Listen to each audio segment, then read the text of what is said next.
오늘 우리가 함께 나누실 말씀을 함께 읽겠습니다. 이사야 65장 8절에서 16절 말씀입니다. 구약성경 1046쪽 우리 다 같이 함께 한 목소리로 합독하시겠습니다.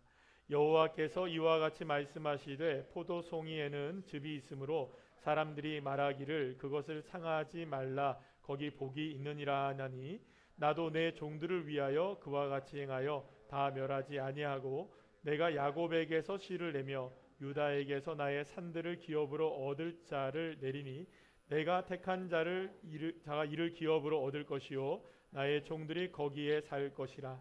샤론은 양떼의 우리가 되겠고 아골 골짜기는 소떼가 눕는 곳이 되어 나를 찾는 내 백성의 소유가 되려니와 오직 나 여호와를 버리며 나의 성산을 잊고 가색의 상을 베풀며 무니에게 섞은 술을 가득히 붓는 너희여 내가 너희를 칼에 붙일 것인즉 다 굽으리고 죽임을 당하리니 이는 내가 불러도 너희가 대답하지 아니하며 내가 말하여도 듣지 아니하고 나의 눈에 악을 행하였으며 내가 즐겨하지 아니하는 일을 택하였음이니라. 이러므로 주 여호와께서 이와 같이 말씀하시니라. 보라 나의 종들은 먹을 것이로되 너희는 줄일 것이니라. 보라 나의 종들은 마실 것이로되 너희는 갈할 것이니라. 보라 나의 종들은 기뻐할 것이로되 너희는 수치를 당할 것이니라.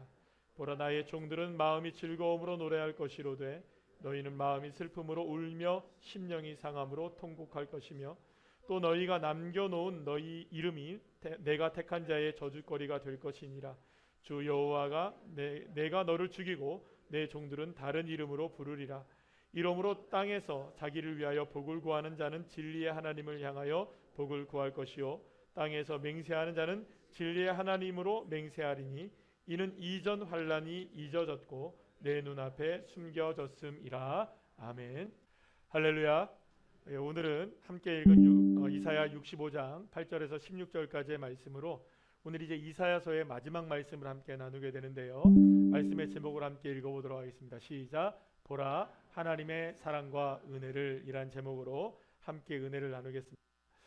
이사야서는 시편을 제외하고 성경 66권 가운데 가장 많은 장수로 기록되어 있는 그 성경입니다. 이사야서가 몇 장으로 기록되어 있냐면 성경이 66권인 것처럼 이사야서도 66권입니다. 그래서 굉장히 많은 내용을 담고 있고 방대한 내용을 담고 있습니다.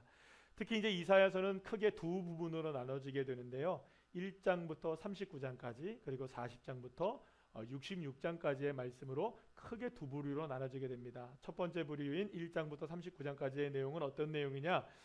이제 주로 이제 남유다, 이제 북이스라엘과 남유다로 나눠졌던 그 남유다를 하나님께서 징계하시는 내용이 많아요. 하나님의 말씀을 따르지 않고 선지자들의 말씀을 듣지 않아서 결국 하나님의 진노를 삼게 되는 내용. 그 가운데 이제 여러분들이 잘 아시는 왕 하나가 소개가 되는데 이제 히스기야 왕이 나옵니다. 그래서 이사야서 전반부는 히스기야 왕을 중심으로 해서 어떻게 이제 하나님이 이스라엘, 특히 유다를 또 사랑하시고 징계하시고 사랑하시는지에 대한 내용이 담겨져 있다고 볼 수가 있어요. 자, 그 다음으로 이제 우리가 그 앞전에 있는 1장부터 39장까지의 내용은 지난해 우리가 함께 3개월 정도의 기간 동안에 살펴보게 되었습니다. 그런데 이제 후반부인 이제 40장부터 66장까지는 지난달 그리고 또 이번 달까지 합해서 2달 동안에 우리가 함께 내용을 살펴보았는데 이 내용은 어떤 내용이냐? 이 남유다가 바벨론에게 멸망을 당하고 또 예루살렘 성전이 파괴되어지고 바벨론에게 포로로 끌려가게 된 이 암담한 현실 속에서 이스라엘 백성들을 향한 하나님의 회복과 치유 그리고 다시금 반드시 이스라엘 백성들은 예루살렘과 유다 땅으로 돌아오게 될 것이다. 그래서 황폐하지만 그 땅이 이스라엘 백성들의 기업이 될 것이고 그 땅에 하나님이 샘물 근원을 두실 것이고 에덴 동산 같게 하실 것이고 또 물된 동산 같게 하실 것이다. 오는 길이 광야라 할지라도 길을 내어 주실 것이고 사막이라면 강물을 내어 주실 것이다. 그래서 모든 것들을 새롭게 하실 것이다. 이런 내용의 소망이 담겨져 있는 내용이 바로 지금 우리가 한 2개월 동안 함께 앞으로 이제 뭐 며칠 동안 새벽 예배를 통해서 말씀을 나누게 되겠지만 그 내용들이 바로 이사야 후반부의 내용이라고 볼 수가 있습니다. 자, 그런데 이러한 이스라엘을 향한 위로와 소망과 회복에 대한 하나님의 메시지는요, 하나님의 어떠한 성품에 기인을 한 것이라고 볼 수가 있어요. 하나님에게는 크게 두 가지의 성품이 있는데 그 중에 하나가 뭐냐면, 따라합시다. 하나님의 사랑. 따라합시다. 하나님은 사랑의 하나님이시다. 그러니까 이스라엘 백성들이 회복되어지고 또 여러 가지의 어려운 상황 가운데에서도 위로를 받을 수 있게 되는 이유가 있다면, 그것은 하나님이 이스라엘 백성들을 무엇하시기 때문에? 사랑하시기 때문입니다. 긍휼과 자비를 베풀어 주시는 하나님으로 인하여서 이스라엘 백성들이 회복되어질 수 있게 되는 것이죠. 사실은 이스라엘 백성들이 이렇게 하나님의 은혜와 사랑으로 또 자비와 긍휼로 회복을 바라볼 수 있는 위치에 있지 않았습니다. 왜냐하면 이스라엘 백성들은 너무나 심각한 죄악의 상황 가운데 빠져 있었기 때문이었어요. 그러니까 회복될 수 없었던 상황이었던 거예요. 그 상황을 이사야 선지자는 다음과 같이 고백하는데요. 이사야 59장 13절 말씀 우리 다 같이 한번 읽어보겠습니다. 시작. 이는 우리의 허물이 주 앞에 심히 많으며 우리의 죄가 우리를 쳐서 증언하오니 이는 우리의 허물이 우리와 함께 있음이니라. 우리의 죄악을 우리가 아나이다. 아멘. 그렇습니다. 이스라엘 백성들은요, 하나님의 위로와 소망을 받을 만한 그 어떤 자격을 갖고 있지는 않았어요. 왜냐하면 이사야가 고백을 하는 것처럼 이스라엘의 죄악은 정말로 상상을 초월할 정도의 죄악과 타락의 모습을 보였기 때문이었습니다. 거의 재앙 수준에 이를 정도로 죄악에 관영한 삶을 살고 있었던 거예요. 하나님도 이러한 이스라엘의 죄를 모르지 않으셨습니다.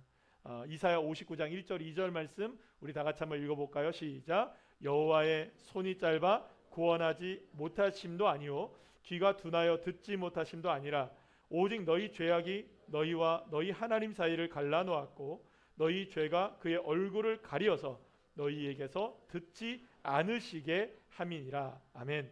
하나님이 사랑과 긍휼과 자비의 하나님이시기에 이스라엘을 향해 참아주시고 또 기다려주시고 끝까지 회개하고 돌아오기를 그렇게 기회를 계속 주셨지만 이스라엘 백성들은 돌아왔습니까? 안 돌아왔습니까? 안 돌아와요.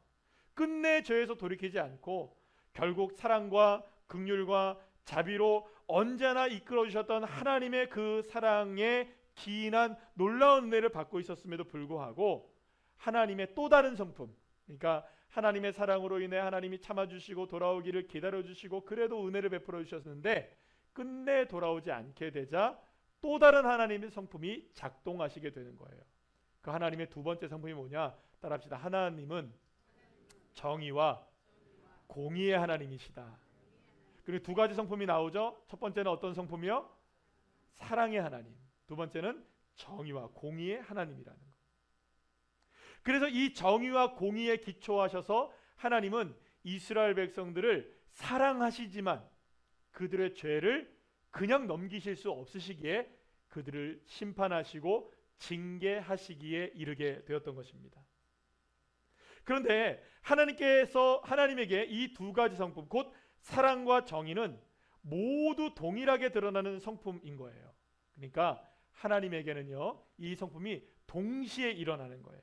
그러니까 한쪽으로는 사랑하시면서 한쪽으로는 정의를 잊어버리시는 게 아니고 한쪽으로 사랑하시지만 또 동일하게 무엇의 잣대를 갖고 계십니까?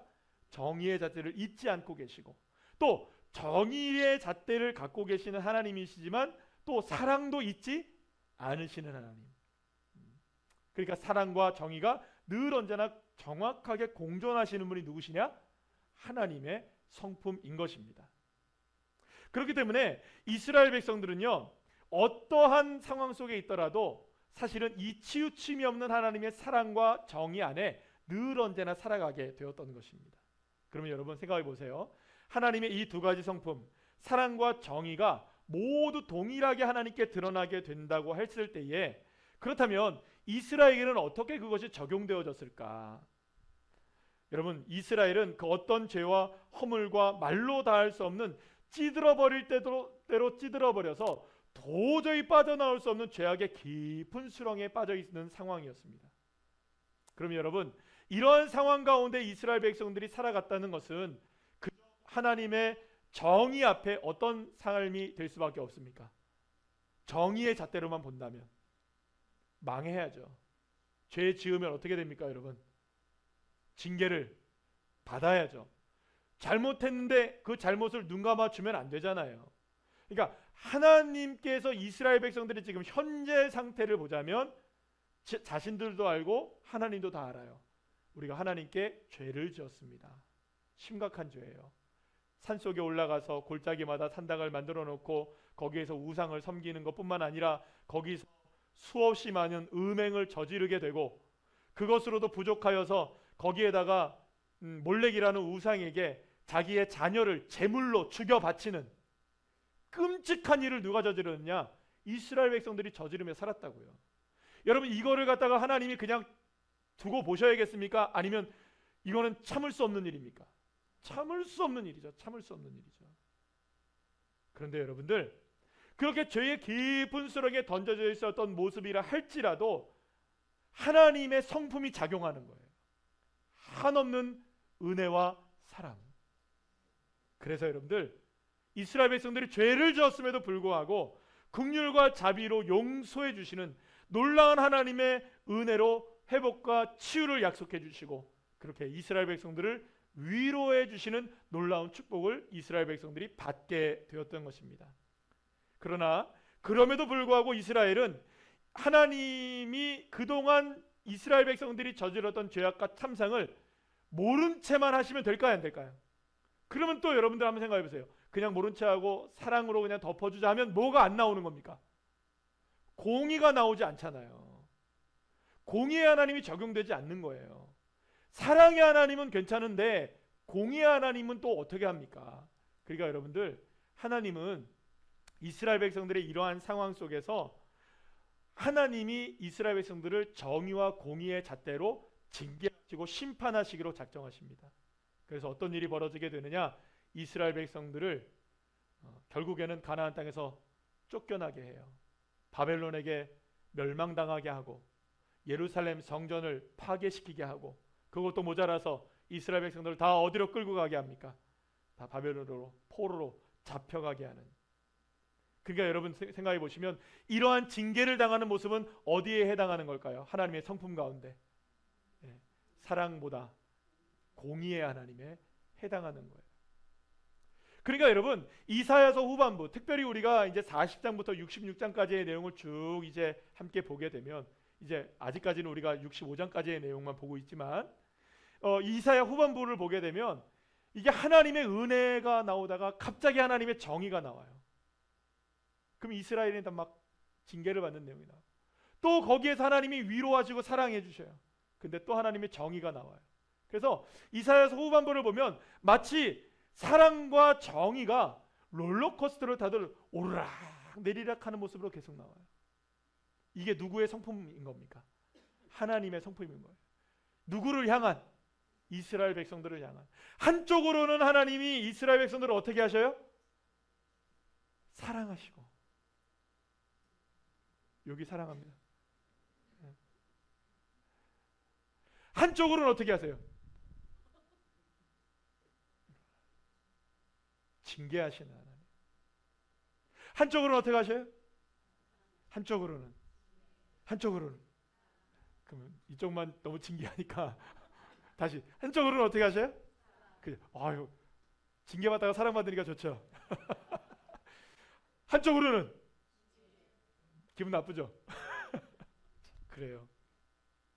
이사야 후반부는 이렇게 하나님의 사랑과 징계, 하나님의 사랑과 징계가 계속 반복적으로 나오게 되는 모습들을 보게 돼요.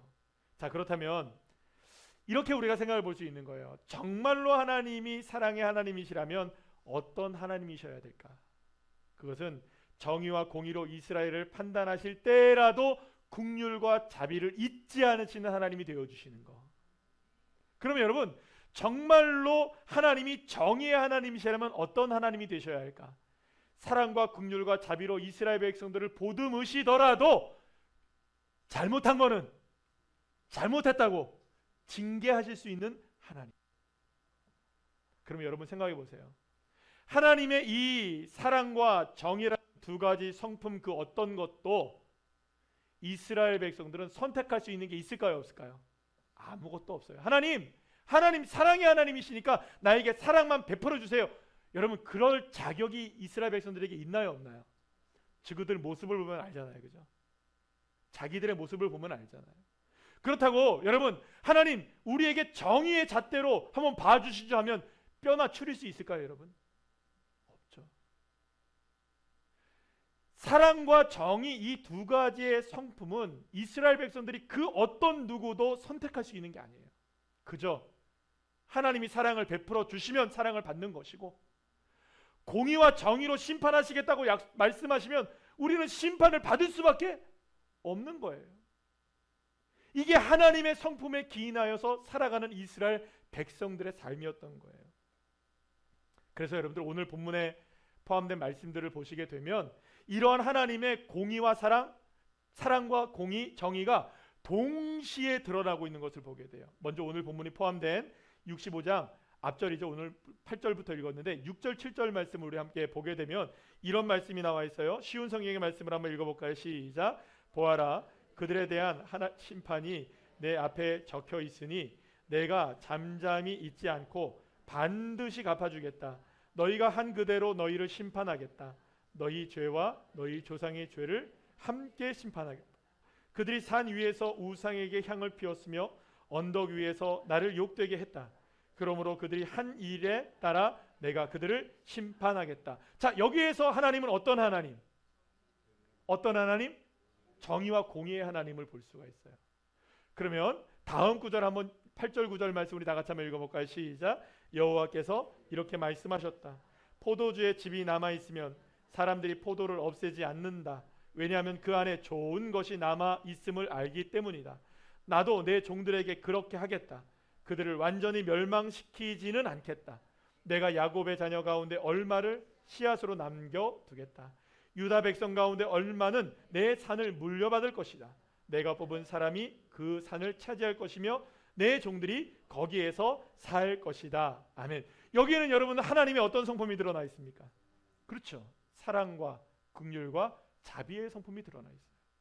그러면 한쪽에서는 어떤 게 드러나고 정의와 공의가 드러나고, 한쪽에서는 어디가 드러나고 사랑과 긍휼과 자비가 드러나 있는. 그러니까 사랑하는 여러분, 이렇게 하나님은 정의와 공의와 사랑과 긍휼을 동시에 드러나시는 하나님이신 거예요. 자, 그렇다면 이 공의와 사랑, 이 모든 것들이 누구에게 적용되고 있을까요? 이스라엘 백성들에게 적용되고 있는 거예요. 자, 그러면 여러분, 우리가 사랑의 하나님도 그렇고 정의의 하나님도 그렇고 우리가 한번 생각해 보면 정말로 하나님이 정의의 하나님이시라면 이스라엘 백성들에게만 그렇지 않고 세상 사람들에게도 똑같아야 되겠죠? 그렇죠? 그런데 여러분들, 우리가 생각해 볼 때 정말로 하나님은 이스라엘 백성들에게 하듯이 세상 사람들에게 하실까요? 아니면 세상 사람들에게 하듯이 이스라엘 백성들에게 동일하게 그 하나님의 성품을 적용하실까요? 성경을 보면 그렇지 않다는 거예요. 이스라엘을 용서하시고 사랑과 자비로 회복시켜 주시겠다고 하나님이 말씀하시지만 세상을 향해서 베풀어질 사랑과 긍휼과 자비는 있다 없다? 없다라고 말씀하세요. 자, 한번 볼까요? 이사야 63장 6절 말씀 우리 다 같이 함께 보도록 하겠습니다. 시작. 내가 노함으로 말미암아 만민을 밟았으며 내가 분함으로 말미암아 그들을 취하게 하고 그들의 선혈이 땅에 쏟아지게 하였느니라. 아멘. 자, 그렇다면 여러분, 이스라엘 백성들은 이 세상 만민과는 달리 더 나은 삶을 살았기 때문에 하나님의 사랑과 긍휼과 자비를 받을 수 있는 존재가 된 건가요? 하나님께서 지금 이방 민족을 어떻게 하신대요? 밟아버리겠다. 선혈을 땅에 쏟아버리겠다. 자비가 있습니까, 없습니까? 없어요, 여러분들. 이방 사람들, 이스라엘 백성들을 괴롭힌 모든 민족들과 족속들을 향해서 하나님은 조금의 긍휼과 자비와 사랑을 남겨두지 않으신다고 말씀하십니다.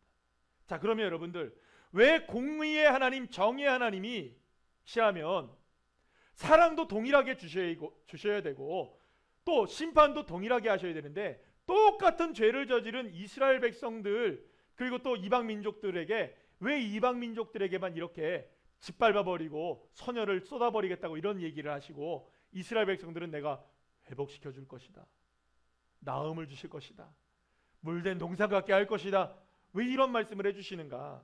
그러면 여러분, 이스라엘 백성들이 다른 민족들, 다른 사람들보다 더 괜찮은 삶을 살았기 때문에 여러분들 그렇게 하나님의 사랑을 받을 만한 자격이 있어서 이런 은혜를 누리게 된 걸까요? 아니에요, 여러분들. 이스라엘 백성들도 다른 이방 사람들과 별반 다를 바가 없이 죄악에 찌든 상황으로 똑같이 살아갔습니다. 어쩌면 행위나 삶으로 본다면 이스라엘은 이방 민족들과 전혀 구분되지 않을 정도로 타락했던 거예요. 죄악에 찌들어 있었고요, 정말로 그들이 하나님이 택한 백성이 맞는가 의심스러울 정도로 심각한 죄에 빠져 있었던 상태가 누구의 상태였느냐? 이스라엘의 영적인 상태였다는 겁니다. 그런데 하나님은 유독 이스라엘 백성들에게만 사랑과 긍휼과 자비로 그들을 인도해 주시겠다, 회복시켜 주시겠다고 말씀하고 계시는 거예요. 하나님의 정의 앞에서 세상 민족들이 짓밟혀지고 그 어떤 것도 남아나지 않는 그런 상황이 되어진다 할지라도 똑같은 죄를 저지르고 똑같은 잘못을 했고 똑같이 징계를 받은 이스라엘 백성들은 그래도 남겨지게 하겠다, 그래도 회복시켜 주겠다, 그래도 너희를 다시금 물된 동산 같게 하고 에덴 동산 같게 하겠다, 할렐루야, 이런 약속을 하고 계시는 거예요. 자, 그렇다면 더 나았기 때문일까요? 더 괜찮은 민족이기 때문일까요? 그럴 만한, 받을 만한 자격이기 때문일까요? 아니에요, 여러분들. 그런 자격이 있어서 그런 게 아니에요, 여러분들. 이렇게 하나님께서 이스라엘 백성들만 유독 위로해 주시고 회복시켜 주시고 그들을 사랑해 주시겠다고 하는 것은 어쩌면 이스라엘 백성들을 편애하시기 때문이에요. 다시 한번 말씀드립니다. 이스라엘 백성들을 어떻게 하신다고요? 편애하시는 거예요. 이스라엘 백성들을 내 편으로 만드시고 내 것으로 삼으시고 지명하여 부르시고 작정하시고 그들에게 복을 주시기로 작정하신 하나님의 은혜 때문에 이스라엘 백성들은 징계 중에도 정의와 공의의 잣대 속에서도 심판을 당해도 그 상황 속에서 다시금 회복될 수 있게 되고 다시금 은혜 가운데 설 수 있게 되는 그런 자격을 얻게 되었던 거예요. 이스라엘 백성들이 어떤 자격이 있어서가 아니라 전적으로 누구의 은혜? 하나님의 은혜 때문인 것이죠. 그래서 여러분들 오늘 본문 13절에서 15절 말씀에서 하나님은 이렇게 말씀하십니다. 다 같이 읽어볼까요? 시작. 이러므로 주 여호와께서 이와 같이 말씀하시니라. 보라, 나의 종들은 먹을 것이로되 너희는 줄일 것이니라. 보라, 나의 종들은 마실 것이로되 너희는 갈할 것이니라. 보라, 나의 종들은 기뻐할 것이로되 너희는 수치를 당할 것이니라. 보라, 나의 종들은 마음이 즐거움으로 노래할 것이로되 너희는 마음이 슬픔으로 울며 심령이 상함으로 통곡할 것이며 또 너희가 남겨놓은 이름은 내가 택한 자의 저주거리가 될 것이니라. 주 여호와, 내가 너를 죽이고 내 종들은 다른 이름으로 부르리라. 아멘. 하나님은 모든 사람들, 모든 족속들을 향해서 따라합시다. 보라, 보라고 얘기해요. 하나님 봐라 한번. 그러면서 하나님이 뭘 보라고 하시느냐?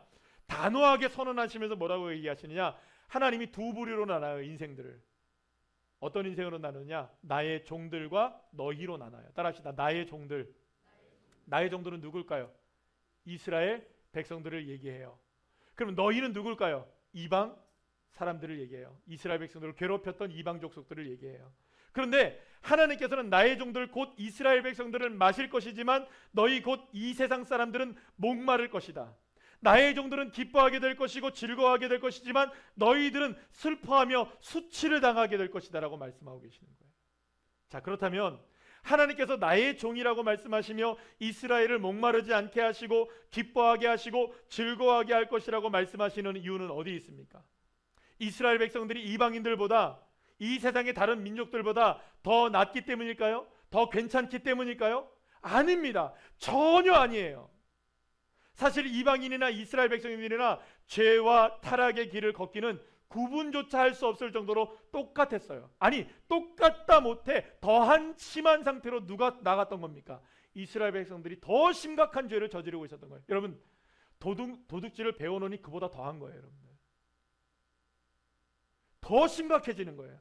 늦게 바람나니까요, 여러분. 그게 무섭다고. 이스라엘 백성들이 그런 상태였단 말이죠. 이방 사람들과 이스라엘 백성들이 구분조차 할 수 없을 정도예요. 아니, 더 타락했어요. 그러나 여러분, 놀랍게도 하나님은 그럼에도 불구하고 이스라엘 백성들의 잘못을 모르는 게 아닌데, 하나님은 이스라엘 백성들이 더 나쁘다는 것 아심에도 불구하고 하나님은 이스라엘 백성들을 향해서 유독 뭐라고 말씀하시냐? 나의 종은 나의 종들이다. 너희들 나의 종들이야. 너희는 목마르지 않을 것이야. 내가 너희를 기쁨으로 역사할 거야. 내가 너희를 도와줄 거야. 너희를 인도해 줄 거야. 그렇다면 여러분, 유독 이스라엘 백성들이 이렇게 하나님의 은혜와 사랑을 받을 만한 이유는 뭘까요? 이유가 뭘까요, 여러분? 도대체 무슨 이유 때문에 이스라엘 백성들이 이렇게 사랑을 받게 되는 것일까요?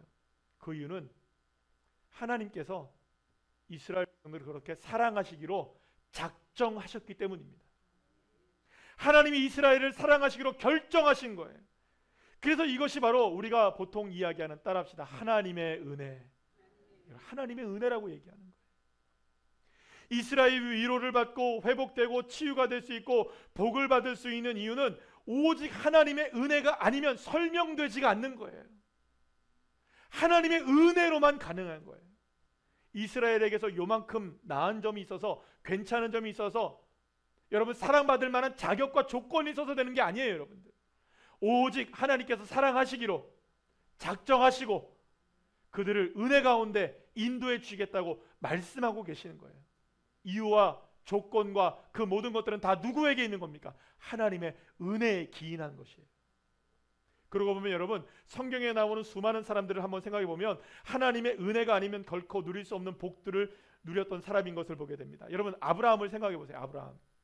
아브라함이 어떤 사람이었습니까? 먼저 아브라함이 어떤 사람이었어요, 여러분?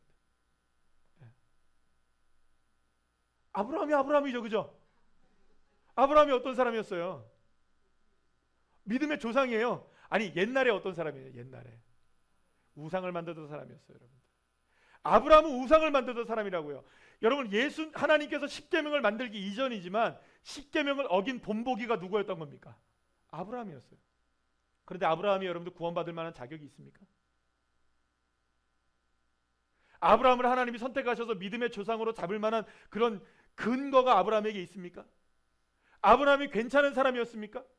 아브라함이 정말 이스라엘의 조상이 될 수 있을 만한 그런 사람이라고 여러분 생각하세요? 출발부터 태생부터가 우상을 섬기는 사람이었다고요. 그런 사람이 어떻게 하나님이 선택을 할 수가 있어요, 여러분들? 근데 여러분, 야곱을 생각해 보세요. 야곱은 어떤 사람이었습니까? 야곱은 여러분 태어나기 전부터 쌍둥이로 태어나기로 하나님께서 말씀해 주셨어요.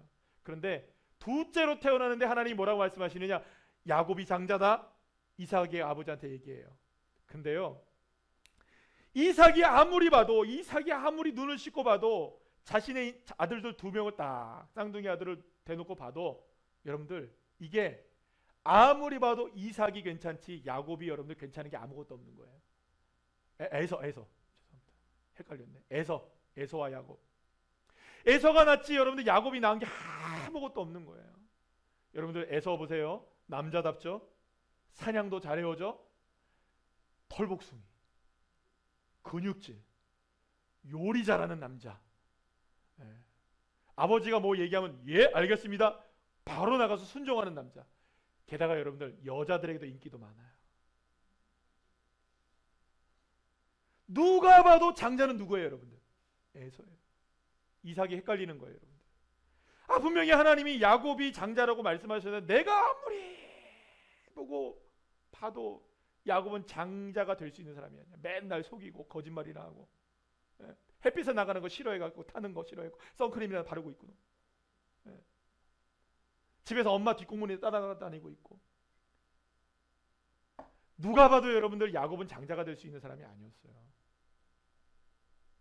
근데 하나님은 딱 찍어서 누구를 장자로 선택하시는 겁니까? 야곱이 괜찮아서요? 아니에요. 에서가 훌륭하지 못해서? 아니에요, 여러분들. 야곱이 얼마나 여러분들 속이기를 좋아하고 싸우면 여러분 지는 걸 못 참는 사람이에요. 지는 거를. 그래서 나중에 누구랑 싸우기도 합니까, 여러분? 하나님과 싸워서 이깁니까, 집니까? 세상에 성경에서 하나님과 싸워서 이긴 사람이 얘밖에 없어. 얘래. 야곱밖에 없어. 이 사람밖에 없어. 얼마나 말도 안 듣고 얼마나 자기가 고백한 대로 살지도 않습니까? 하나님 베델로 올라가겠습니다. 올라갑니까? 안 가요. 하나님 뭐 하겠습니다. 안 해요. 부도수표 날리는 건 꼭 우리 같아요. 그죠? 하겠다고 해놓고 안 하는 거 대명사가 야곱입니다. 그런데 왜 하나님이 야곱을 축복하시고 왜 하나님이 야곱을 이스라엘로 만드시는 줄 아세요? 야곱에게 나은 게 있어서? 아니라고요. 하나님이 그렇게 작정하신 거예요. 선택하신 거예요.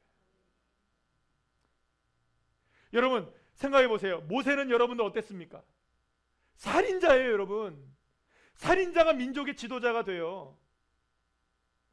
예수님을 핍박하던 사울이 예수님을 전하는 사도가 되어서 교회를 세우는 사람으로 주님이 삼으시는 거예요. 하나님께서 선택하시는 기준은 우리의 상상을 초월하세요. 괜찮은 사람을 골라서 하나님이 하시는 것이 아니라 이건 떡잎부터도 안 되는 사람, 아니 이 사람은 복 받을 수도 없고 괜찮은 건 아무것도 없고 하나님의 은혜를 받으면 자격도 없는 사람들을 하나님 택하시는 거예요. 예수님의 족보 마태복음 1장을 한번 보시면요, 여인들 이름이 3명이 나와요.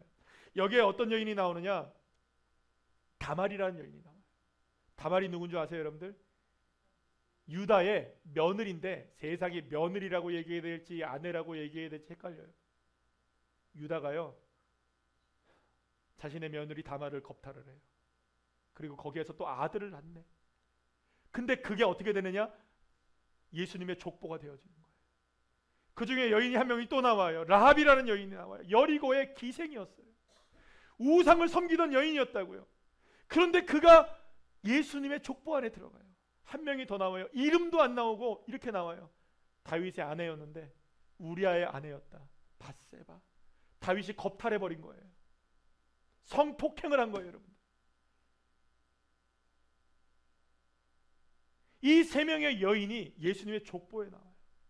나올 수 있을 만한 사람입니까? 여러분들의 가정 같으면, 여러분들의 가문 같으면 이런 여인들, 이런 사람들을 족보에 써놓겠습니까?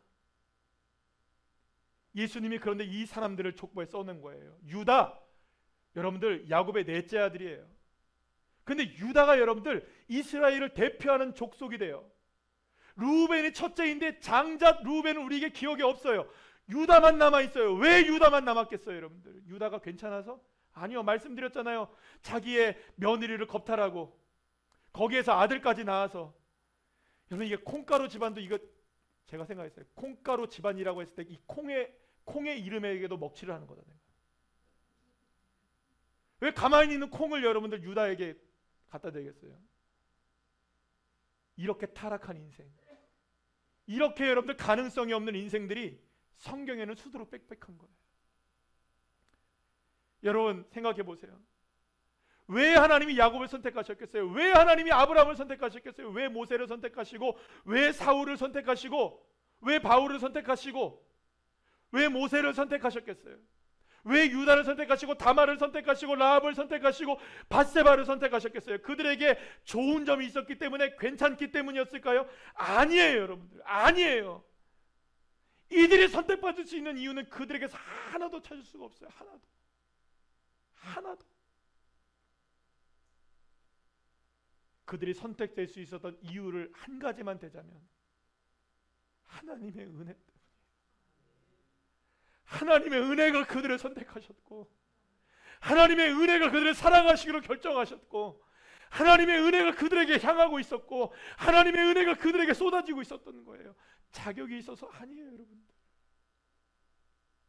괜찮은 인생이었기 때문에 아니에요. 모든 것을 설명할 수 있는 이유는 단 하나, 하나님의 은혜. 하나님과 하나님의 사랑과 자비와 긍휼이 이들을 선택하셨고 이들을 이끌어 주셨고 복 주시기로 작정하신 것입니다. 그렇다면 사랑하는 여러분, 나는 어떨까요? 나는 하나님의 은혜와 사랑을 받을 만한 자격이 있는 사람일까요, 여러분들? 나는 괜찮은 존재입니까? 내가 다윗보다 괜찮습니까? 내가 모세보다 괜찮은 존재입니까? 내가 아브라함보다 괜찮고 내가 야곱보다 거짓말 안 하고 살아가는 존재입니까?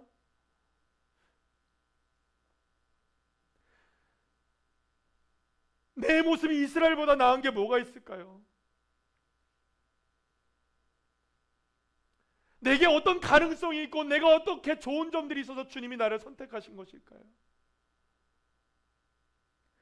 아무리 눈 씻고 찾아봐도, 아무리 여러분 살펴봐도 내 안에서 구원받을 만한 조건이 없고 내 안에서 여러분들 찾아볼 만한 선한 것이 아무것도 없는 인생이 바로 제 인생인 거예요.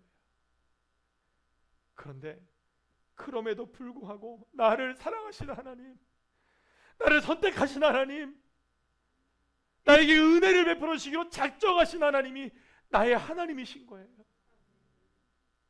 아무런 조건 없이 예수 그리스도를 십자가에 못 박혀 죽으시고 자신의 아들을 제물 삼아 나를 살리신 하나님이 나의 아빠 아버지 하나님이시라고요. 그분이 나에게 복을 주시기로 작정하시고 계시고, 그분이 나에게 은혜를 베푸시기로 작정하고 계시고, 그분이 나를 사랑하시기로 작정하고 계시는 거예요. 내가 괜찮아서가 아니에요. 내가 나은 인생이어서가 아니에요. 내가 좋은 인생이어서가 아니라 그런 인생이 아님에도 불구하고 하나님의 은혜로 내가 구원을 받는 거예요. 이 놀라운 하나님의 은혜와 사랑이 이사야서에 흐르고 있는 거예요. 이스라엘 백성들이 회복될 수 있는 가능성이 있어서 주님이 회복시켜 주시겠다고 하는 것이 아니에요, 여러분. 괜찮아서 그들에게 위로하시는 것이 아니에요, 여러분. 그럴 자격 없지만, 그런 은혜 받을 사람이 아니지만 내가 너희를 사랑하기로 작정했다. 공의와 사랑으로는 너는 뼈를 치르지도 못하지만 그럼에도 불구하고 진노 중에도 긍휼을 잊지 않으신 하나님이 이스라엘을 사랑하시기로 작정하셨고, 그 하나님의 은혜가 이제는 저와 여러분에게도 흐르고 계셔서 저와 여러분을 이곳에 있게 하시고 하나님의 은혜 가운데 살게 하시고, 이 피폐한 상황 속에서, 이 무너져가는 세상 속에서 그래도 주님을 향해서 예배하게 하시고 주님을 바라보게 하시는 것이, 그것이 은혜라면 은혜이고, 아니 은혜 아니면 설명이 될 수 없는. 그래서 사도 바울이 뭐라고 고백합니다. 우리 다 같이 말씀 한번 읽어보겠습니다. 시작. 그러나 내가 나 된 것은 하나님의 은혜로 된 것이니 내게 주신 그의 은혜가 헛되지 아니하여 내가 한 것이 아니요 오직 나와 함께 하신 하나님의 은혜로라. 아멘. 그렇습니다. 모든 것이 다 하나님의 은혜입니다. 하나님의 은혜와 사랑이 아닌 것이 어디? 그래서 오늘 내가 살아갈 수 있는 이유도, 내가 기댈 수 있는 언덕도 딱 하나인 거예요, 여러분. 때로는 마음이 상할 때가 얼마나 많으세요? 얼마나 지칠 때도 얼마나 많으세요? 내 생각대로 안 될 때 얼마나 많으세요? 이렇게도 해보고 저렇게도 해보고 길도 찾아보고 또 방법도 찾아보고 사람들에게 도움도 받아보고 찾아도 보고 생각도 해보지만, 사랑하는 여러분, 어차피 저와 여러분의 인생은요 기댈 수 있는 언덕이 딱 하나밖에 없어요. 기댈 수 있는 게 딱 하나밖에 없어요. 오직 하나님의 은혜예요. 날 사랑하신 하나님의 은혜. 그리고 여러분들, 우리는 기도할 수 있는 거예요. 왜요? 하나님, 진노 중에도 나를 사랑하시는 그 하나님이 나의 아버지시니 오늘도 내가 하나님의 사랑에 기대어 기도합니다. 나는 오늘 이 시간 기도할 수 있는 자격도 없고 내가 하나님의 도움을 구할 수 있을 만한 그런 상태도 아니고 뻔뻔하지만 그래도 하나님 나를 사랑하시기에, 주님 여기 계시기에, 주님 나를 사랑하신다고 말씀하시기에 내가 오늘 이 시간 주님의 사랑에 기대어 기도합니다. 주님의 사랑에 기대어 오늘도 주님 앞에 나아갑니다. 주님의 은혜만을 갈망합니다. 그러면 주님 앞에 나와 예배하시고 기도하실 때마다 주님이 여러분들을 만져주시고, 진노 중에도 긍휼을 잊지 않으시고, 고통 중에도 위로하시고, 하나님께서 여러분들의 삶을 황폐한 땅을 물된 동산 같게 하시고 에덴 동산 같게 바꿔주시는, 할렐루야, 그 놀라운 능력을 누구에게? 주님의 긍휼과 자비와 사랑과 은혜에 기대는 사람에게, 오직 주님의 은혜에 기대는 저와 여러분들의 일을 간절히 소망합니다. 그래서 우리는 당당하게 외쳐야 합니다. 이것이 날마다 믿음의 고백이 되어야 해요. 내 삶을 이끌어가는 힘이 되어야 하는 한 가지 고백이 있어요. 바로 이것입니다. 우리 한번 따라해 볼까요? 보라. 다른 사람들한테 다 외치셔야 돼요. 보라, 보라, 나를 향한 하나님의 사랑과 은혜를. 보라, 나를 향한 하나님의 사랑과 은혜를. 보라, 나를 향한 하나님의 은혜와 사랑을. 할렐루야. 날마다 고백하셔야 돼요. 힘들고 어려울 때마다 내가 왜 이렇게 살지? 나는 무엇이지? 나는 왜 이렇게 힘들지? 여러분들 가슴을 칠 때가 있잖아요. 가슴 칠 때 외치셔야 돼요. 보라, 나에게 흐르는 하나님의 은혜와 사랑. 내 스스로에게 외치시고 세상을 향해 담대히 외치실 때, 사랑하는 여러분, 주님이 건져주시고 역사해 주시고 은혜로 베풀어 주시고 힘 주시고 승리하게 하시고 이기게 하시고, 할렐루야, 하나님의 역사를 저와 여러분의 삶에 풍성하게 허락해 주실 줄로 믿습니다.